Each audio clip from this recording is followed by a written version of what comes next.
Doctor दवाई नहीं लिख सकता, वो सिर्फ मरीज का मसला लिखेगा, उसकी बीमारी लिखेगा और फार्मासिस्ट उसकी दवाई लिखेगा।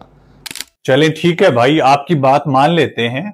मैं सिर्फ तशखीस लिख देता हूं, दवाई नहीं लिखता। मैं जाके चेक करता हूं क्या मुझे किसी फार्मासिस्ट की मौजूदगी में कोई दवाई मिलती है या नहीं।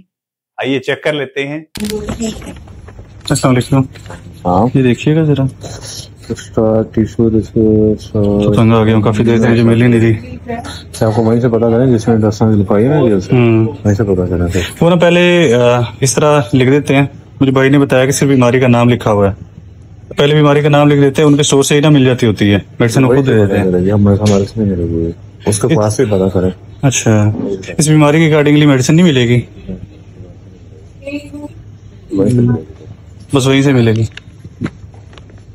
चलिए ठीक है, थैंक यू जी। ये था हाल लाहौर के एक पोश एरिया का। मुझे आज फिर से दवाई ना मिली। अगर आप व्यूज के चक्कर में डॉक्टर्स को बदनाम करेंगे तो हकीकत आपके सामने आती रहेगी। बहुत शुक्रिया।